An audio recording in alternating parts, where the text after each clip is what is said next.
So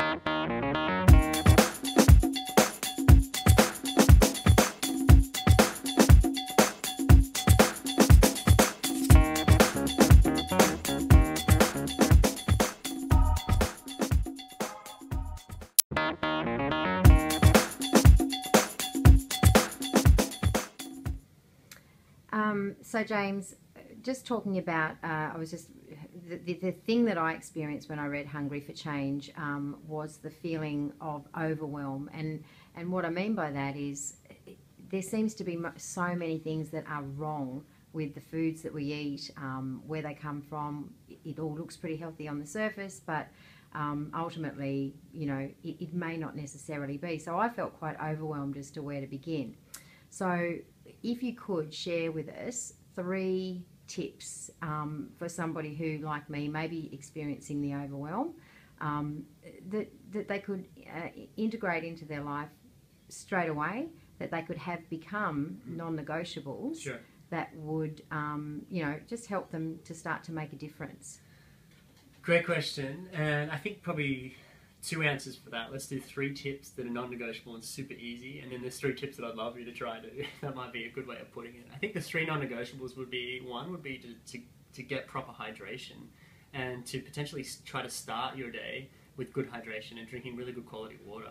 When you do that, you really start to help bolster your elimination processes, which helps you to boost your energy or maintain your weight more properly. And most of the time we reach for a dehydrant, something that drains the water out of our body, whether it's like a black tea or a coffee first thing in the morning. I'm not saying don't have them, I'm just saying make sure you're properly hydrated before you go to that. So drink lots of water first thing in the morning, room temperature, a little bit of lemon, that's great. Chop up a little bit of ginger really small, squeeze a bit of that in there, but just some sort of hydration when you start your day.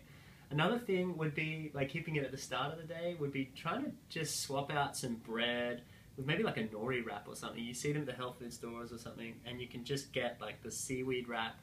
And if you have like bacon, or if you have like eggs on toast, try just whisk an egg and make a thin little egg and put it in a nori wrap with some greens in there and wrap it up. I mean, that tries to get that heavy sort of bread out of your diet first thing in the morning. I know we've all been told grains are the best thing for us, but a lot of us don't react well to grains in our gut, which can cause inflammation, which can cause weight gain, which can cause sluggishness. So I know that a lot of people have experienced really great results just trying to get off that bread bandwagon, so to speak.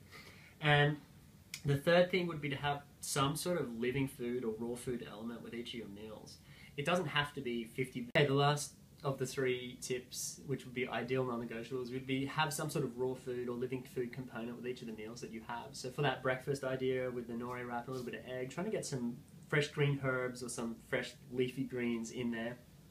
And with your lunch, whatever you have, be it a salad or sorry, not a salad, be it like a sandwich or some sort of cooked food, trying to have some sort of raw food component, some living food, some real live food, because they're the foods that come straight from the ground, that come straight from the earth. They're really high in enzymes, really high in nutrients, and they're really good to have whenever you have some sort of cooked food. So that would be my third one. 3 negotiables? Non-negotiables that might be a little more difficult to implement. Okay, the ones that are a little bit more difficult but I think are really great would be green juice. If you could try some sort of green juice or green smoothie, you're really like supercharging that living food element. If you look at a bowl of fresh green vegetables that you're about to juice, so you get a cucumber, a couple of celery sticks, a handful of spinach, and a little bit of lime, or maybe a little bit of pear or something to sweeten. Not too much on the sweetener, mostly on the green vegetables. It's a very daunting amount of vegetables. You put that through a juicer or into a smoothie, it's very manageable to get so much live food.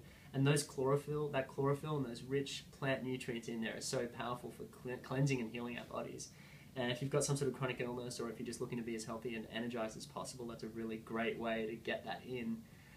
One of the other great things, I think, of those 3 would be having some sort of fermented vegetable with your meals, or some sort of fermented product with your meals. Whether it be like a fermented beverage, like a kombucha, or whether it be like a properly fermented sauerkraut or kimchi, some of these fermented vegetables, because they're really high in the enzymatic content, really high in the promoting good gut bacteria. And if you can get your gut bacteria right, you're digesting your food right. I know people that have just gone on to kefir, and that's been a massive transformation in their life.